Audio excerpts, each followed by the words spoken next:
Hello, everyone, and welcome to Board Up, a weekly League of Legends series that I bring to you every Friday at 6 p.m. Pacific Standard Time, Pacific Daylight Time, if it's that time of the year, and I think it is that time of year now. So, Pacific Daylight Time. My name is Joshua Fekes Quest, and again, League of Legends news, collegiate League of Legends news specifically, all throughout the season, or all throughout the week. Throughout the season, actually, believe it or not, this is the 9th week, so it's been happening for quite a while now. But every week, just try to get all the tidbits that I can, condense it, bring it here to you, and in a nice little compact 30-minute show. It's actually 15 minutes worth of information because the first 15 minutes is a guest. I have to interview a guest, and I'm very excited because I have Vic Sharp with me today. This is he's the president of Longhorn Gaming as well as their head coach for the League of Legends varsity team, and it's the first representative I have from the southern region. So thank you very much, Vic. How's it going, man? It's gone good. It's a pleasure to be on the show. Watched it for weeks. Like you said, this is week 9. God, that's insane. Yeah, But this has been a long journey, especially for you. Definitely for you. And let's actually go ahead and get into that one because I want to talk about you for a little bit. You're president of Longhorn Gaming, which seems like a pretty big responsibility for a campus like UT Austin. I mean, obviously Longhorns, UT Austin. Maybe anybody who's not familiar with the traditional, outside esports and the NCAA, Hook'em Horns extremely popular in the South. UT Austin, they have a rather large enrollment every year. It's a very large campus. For you specifically, what motivated you to go from I should probably do this to actually making it and being here today? a lot of it's the weird to say right place, right time.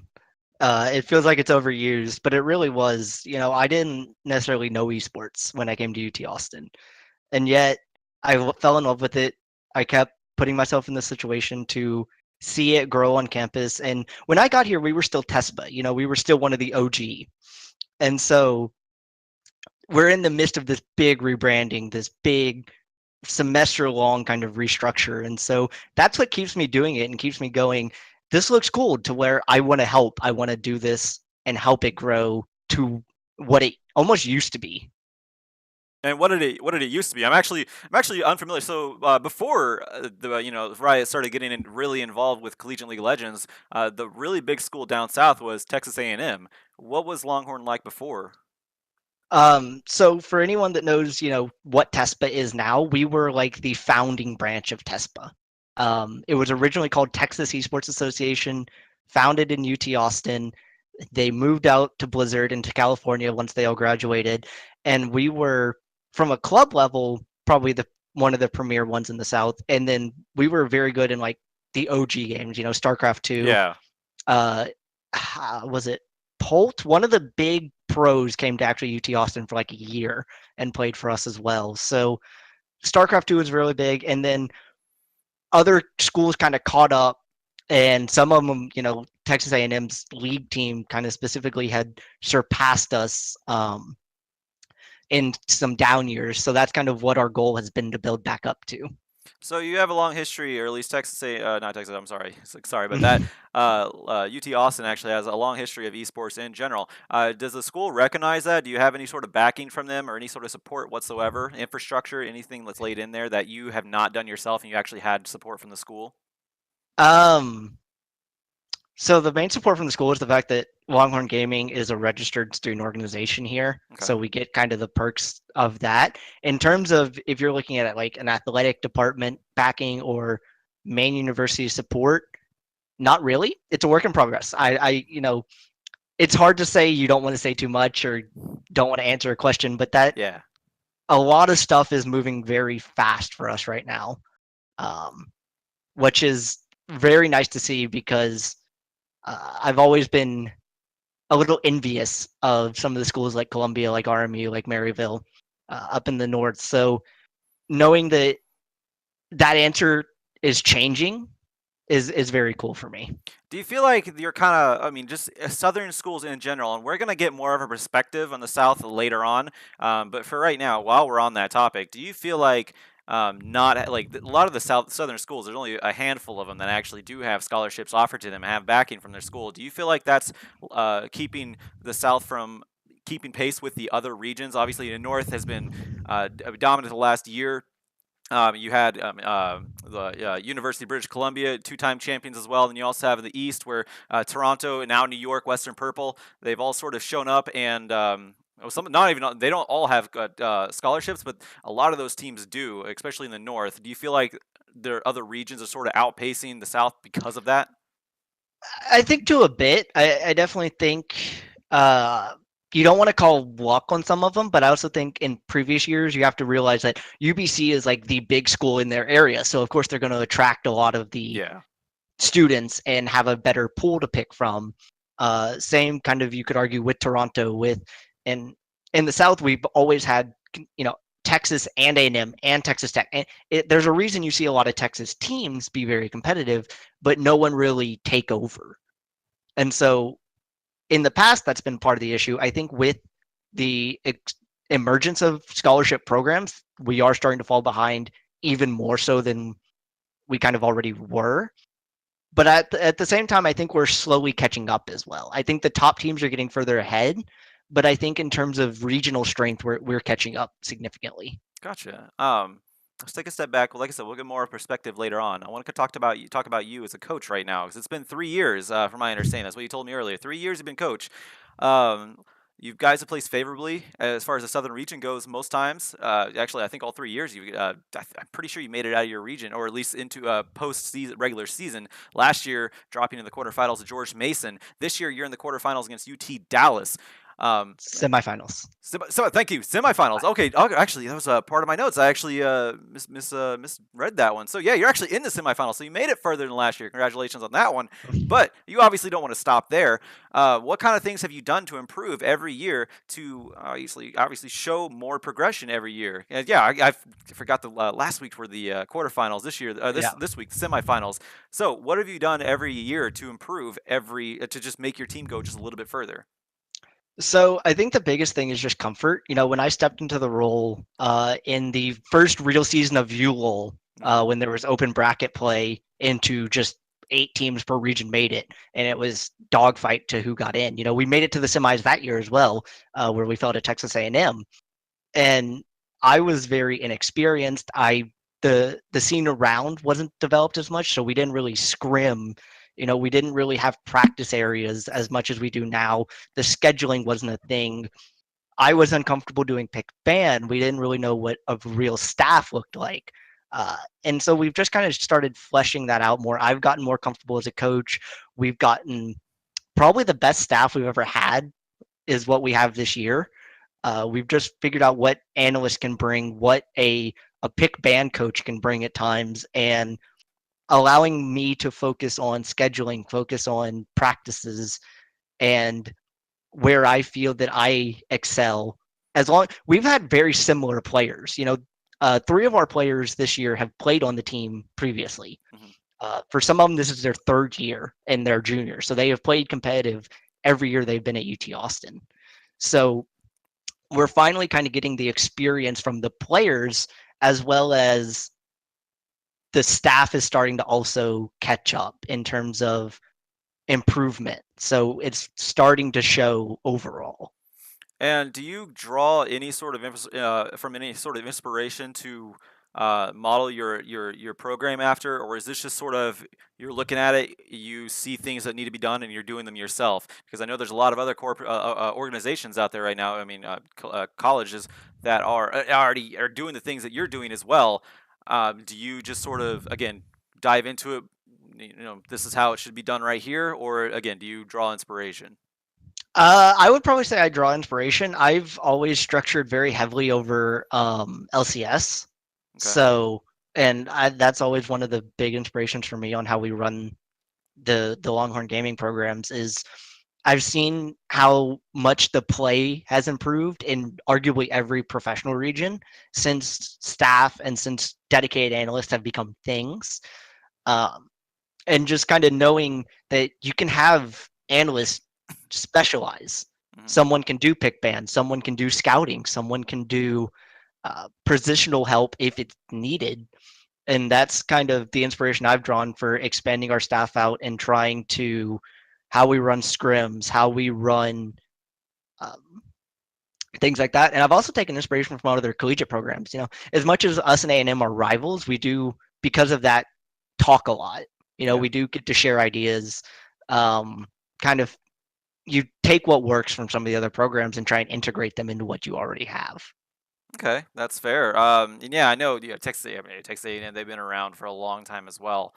So a lot of history down in the southern region, and I feel like we don't really get to talk about because there's so much going on in the world of collegiate that the South just kind of gets overlooked. But hoping to correct that today.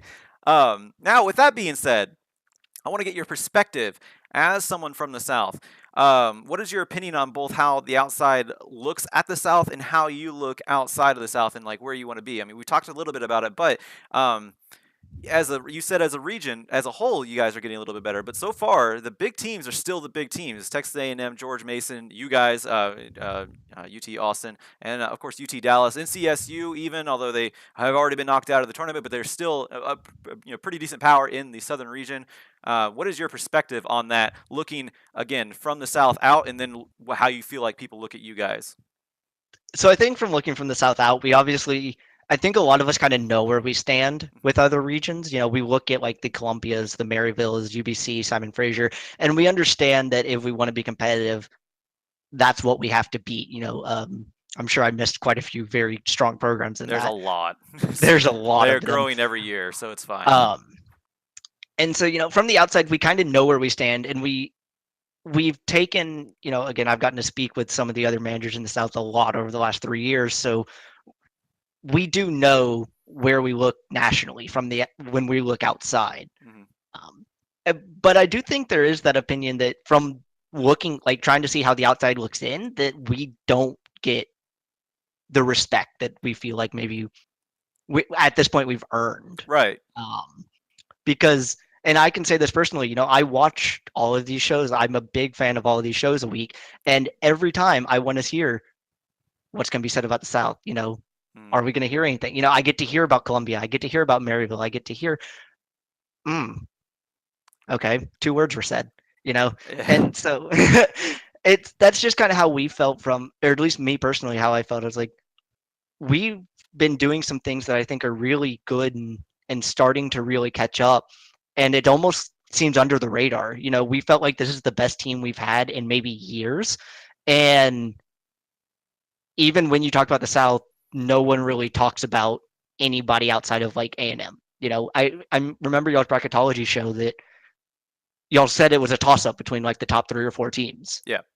and yet, in my opinion, from personally, it's maybe a toss up between 2, maybe 3 teams. I think most other teams in the bracket weren't strong enough to really compete, and yet if you were talking about a Columbia or a Maryville or a Manitoba, you're like, yeah, no one's, they're going to keep going, you Mhm. know. And yet in the South, it's everyone's like, oh, they haven't performed well nationally, so is the whole region a toss up? Um, so that's my opinion. Is it feels like from the outsider's point of view that they don't get as in depth of a look at the South as some of the other regions do.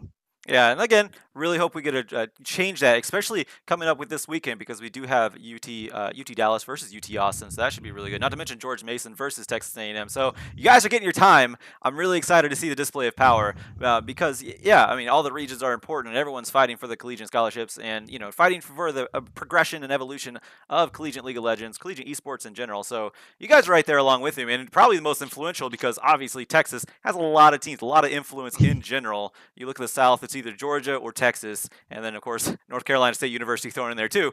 But Texas has a large influence, as you said. It has a long history of collegiate esports. Also, I mean, with TESPA, Yeah. and Texas A&M. Everyone down there is doing their part. So I really hope that things pick up next year, especially with the recognition from the schools.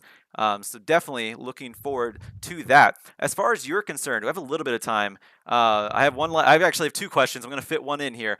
As far as you are concerned, personally, do you view yourself going beyond collegiate or sticking in collegiate after you graduate and trying to grow the Um, program a bit more, maybe? I'd say that's the goal. Hmm. I would love if I could stay here and continue some of the work that we've already started. That would be fantastic. And I think it's to an extent necessary because you need someone that knows the inner workings. when you're trying to build a program like this. Um, I'm a biomedical engineering student by like study, and yet if you had to ask me what job I'm going into, esports is definitely where I am putting my focus, and because I've loved the growth I've seen in the last 3 4 years, and I want to do my part to help it continue. That's awesome. One last question though. Texas A&M versus George Mason's coming up. If you beat Dallas, who do you want to face? Because George Mason knocked you out last year, but there's so much talk with Texas A&M. I'm sure you want to knock them off that pedestal as well. Yeah, I saw this question. You sent me this question, and I got very. Um, this is a hard question for me because obviously, first off, we're focusing so much on UT Dallas that Right. I Yeah. haven't had the chance. We've played A&M before, so I think we have a better understanding of A&M this season. Obviously, we lost to them 2-1 in week 5, so we've gotten to play them. We've seen their play style. At the same time, if I'm being honest and I want my team to go the furthest we can, I would probably rather face George Mason. Ooh. Um, and that's a bit of a gauntlet, and I've got to trash talk somehow. I'm no Drake. I'm no Drake Porter, No, but nobody uh, is. if I really want my team to have the best chance of moving on, I want George Mason to pull the upset off, and I think they can. I mean, Georgia State came very close themselves to knocking A&M off, and this might be one of the weaker A&M teams we've actually seen in recent memory. So Possibly, yeah. But that's something I'm really looking forward to. Anyways, again, just seeing the power struggle this weekend. But actually, went 1 minute over the 15-minute time limit. But I do, I know. I really do appreciate you being on the show, and I definitely hope Look South gets more representation. I hope to actually give it more representation next year. So thank you very much, Vic Sharp, for being on the show. And I know you have scrims later on, so good luck in your scrims, man. And good luck this weekend against Dallas. yeah, thank you, and thanks for having me. Always a pleasure. No problem. Thank you. And gonna go and sign off here. And yeah, we're gonna go ahead and move on to the show. Um, yeah, Vic Sharp, UT Dallas, UT Austin. Don't ever say Dallas. It's actually UT Austin. Hook 'em horns. I got it. No worries. But very nice dude. Uh, he's actually really. He was pretty happy to be on here. I'm very happy to have him on here. Thank you very much for the insight on the southern region. Like I said, I don't feel like it gets enough credit whatsoever, and it's been, yeah, again, it's huge. But we're going to go move on to the news segment because we have an esports event coming up, a Collegiate League of Legends esports event coming up at the beginning of April 7th and the 8th. That will be the Midwest Campus Clash. You can actually go check that out at www.midwestcampusclash.com for all their information. It's actually more than just collegiate esports. That is their main attraction, though. But they are going to be hosting just a gaming event in general. It'd be a Rocket League tournament, things like that, various other things. Last year they had a giant Pong, Atari set up to a Pong, like a projector to play Pong. There's Madden there. I don't know if there'll be Madden this year though, but there is going to be a lot of different things there. So if you're in the area, Columbia, Missouri, go check it out. That's of course University of Missouri is there as well. So I know there's a lot of attraction there. If anybody watches this show from that area, go check it out. April 7th through the 8th. I'll be there. I'll actually be casting with a team there of the part of the League of Legends team, the casting team. So that'll be really fun. It's a 25K prize pool, and there are going to be 7 teams there: Maryville, Miami, Columbia College, Kansas State, University of Kansas, Robert Morris University, and University of Missouri. All of these teams, I believe, except for University of Missouri and University of Kansas. University of Kansas did not have a collegiate college loyalty, a varsity team. University of Missouri, I don't think they had a varsity team. They may have a CSL team though, but they are neighbors to Columbia College, and they do have a team there that is worth competing. So that is one of the reasons why they are being invited. This is an invitation-only tournament, which is why you might not see some of the teams from last year where OSU, Grand Valley State were there. It's just strictly invitation this year. So those are the teams, April 7th through the 8th. Check it out. And of course, I'll be posting on Twitter. I'll get my Twitter out later.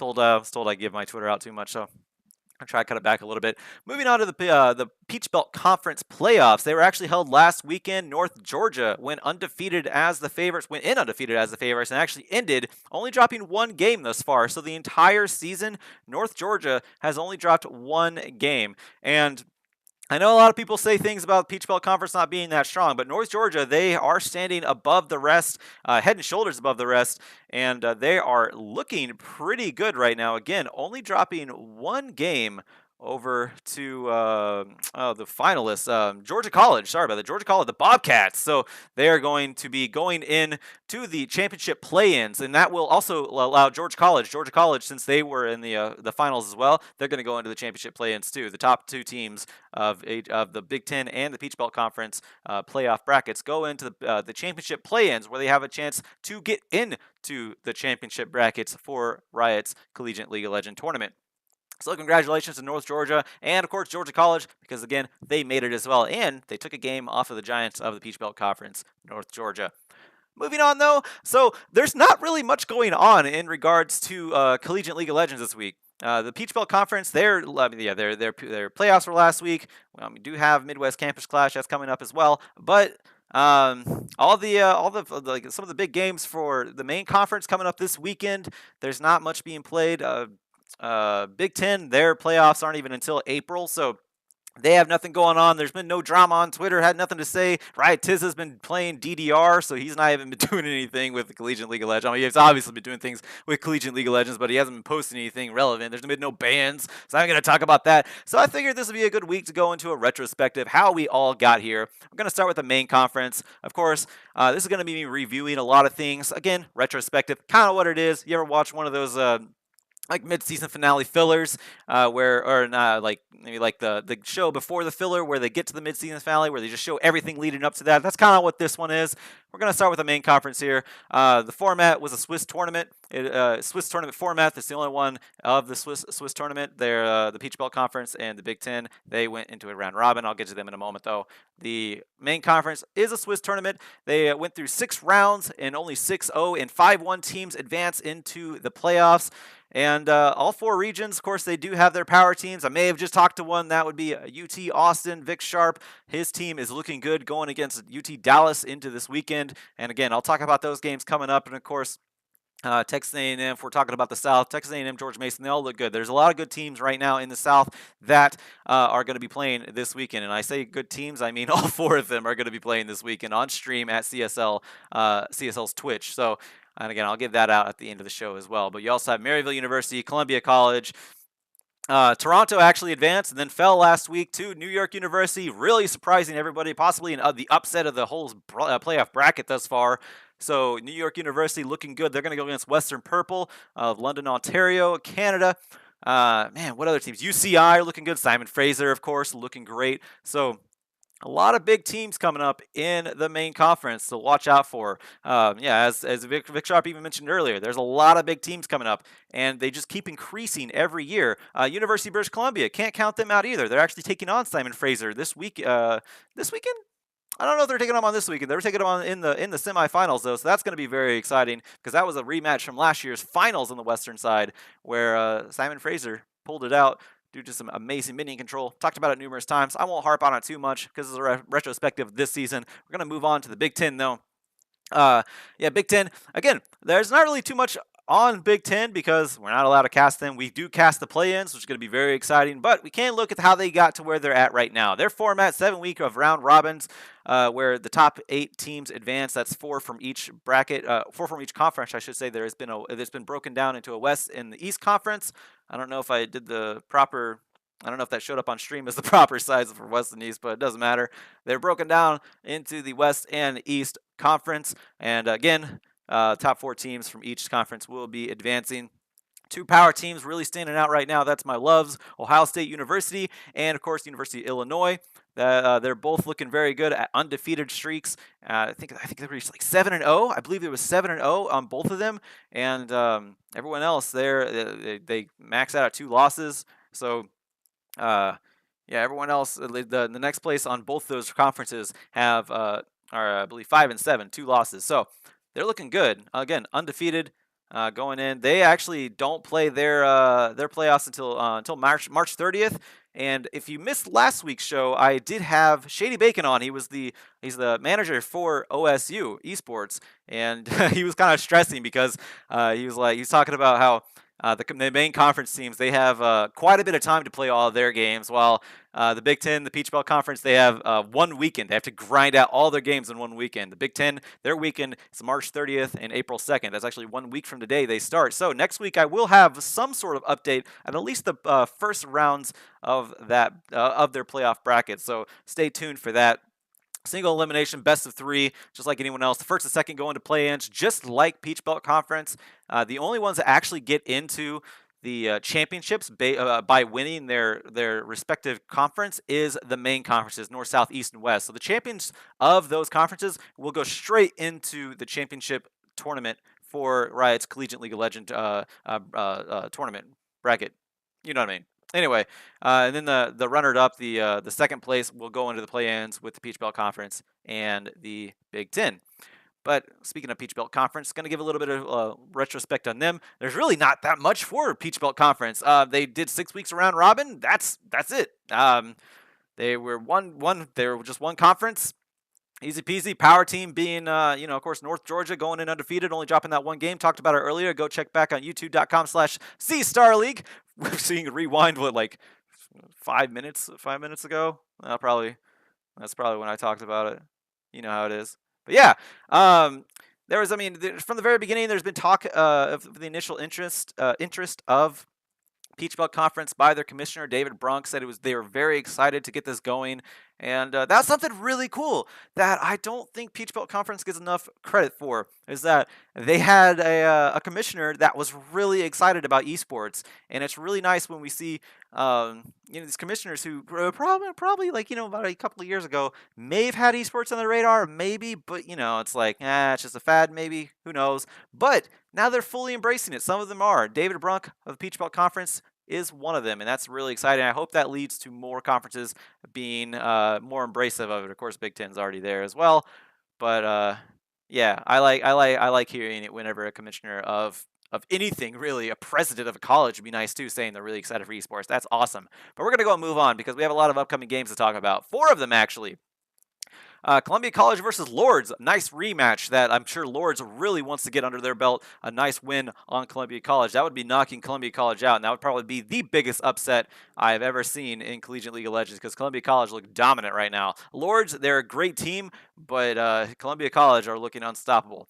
Also in the North region, Maryville versus Manitoba. Maryville should be bringing their core roster with Prototype as the ADC and Cat God back into the mid lane. I believe Chody Walrus is going to be in the jungle as well. West Coast carry on support. Saskio all on the top. He's been on top this entire time though, so nothing changing there. That should be a good one because Manitoba, they're undefeated right now. And Manitoba, there's been kind of like little kind of question marks over their undefeated streak because the way the Swiss tournament kind of worked out here is that the best play the best. It just happened to work out that Manitoba did not play either Columbia College or Maryville University. So there are 3 undefeated teams in the North region: Maryville, Columbia College, Manitoba. Miami may have been one. I think Miami actually dropped a game. Don't quote me on that one. I didn't really check that beforehand, but those 3 for sure did go on undefeated, but Manitoba did not face any of those. They didn't face, again, Columbia College, Maryville, which is the big teams to watch out for. Maryville being the champions, Columbia College being the big contenders looking to challenge them for that championship this year. So this is going to be a big test of Manitoba's strength in the North region. Very excited for that one. I actually get to cast that one, so I'm very excited. Excited to see that one. And of course, we have Texas A&M versus George Mason and UT Dallas versus UT Austin. And that's really going to display where the South is at as far as power, as far as especially entertainment, because that's going to be some entertaining games regardless. A bunch of Texan teams in the name of George Mason there as well. Yeah, that is going to be pretty freaking exciting because, again, not much coverage on the South. And this is probably the most coverage they've gotten all year. And that is a shame, but again, it's going to show a lot of what the South has to offer. Texas A&M versus George Mason. It's going to be at tomorrow, actually, at 4 p.m. Pacific Daylight Time, and then UT Dallas versus UT Austin at Sunday at 4 p.m. Pacific Daylight Time. Now, as far as the North region goes, Columbia College and Lords, that's going to be tomorrow at 12 p.m. Pacific Daylight Time, preceding Texas A&M versus George Mason, and then Maryville versus Manitoba. It's going to be on Sunday, preceding UT Dallas and UT Austin at 12 Pacific Daylight Time. That's going to be it for today, though. My name is Joshua Fekes Quest. You can follow follow me at Twitter at Fekez. At Fekez, twitter.com/Fekez. You can also follow C Star League at C Star League and at CSL LOL if you just want strictly collegiate League of Legends related material. C Star League, of course, we have StarCraft, Dota. We had Smash earlier in the season. I don't think that's going on anymore, but we have Vainglory. At least we used to have Vainglory. I don't even know. Actually, I think the caster for Vainglory casts League of Legends now. I don't even think there is a Vainglory going on. That might have been wrapped up as well. But we do have a lot of other competitive games going on. Check those out at cstarleague.com. Want to give a shout out to Twitch as well. Thank you for sponsoring, or not, you don't even really sponsor us. You're just here letting us stream on your streaming platform. So thank you very much for that large streaming platform in North America. And wouldn't be here today without you guys. You're also really helping the collegiate scene grow. So thank you very much, Twitch. You can follow them at twitter.com/Twitch and facebook.com/Twitch. You can also follow us on Facebook. That's us as in I'm pointing to myself. I don't have a Facebook. C Star League does though, so that's facebook.com/C Star League. And of course, if you want to check out all the VODs, I mentioned it earlier, but I'm going to mention it again because you can check out all the other Ward Up shows from weeks past. Again, this is episode 9. 9 weeks of this. I've been doing this for 9 weeks. Go check those out on youtube.com/C Star League. But until then, my name is Joshua Fekez Quest. Again, games start tomorrow at 12 p.m. Pacific Daylight Time. Check our Twitters, keep up to date, and it's going to be a great weekend. So hope to see you there. Have a good one. Until then, thank you for joining me.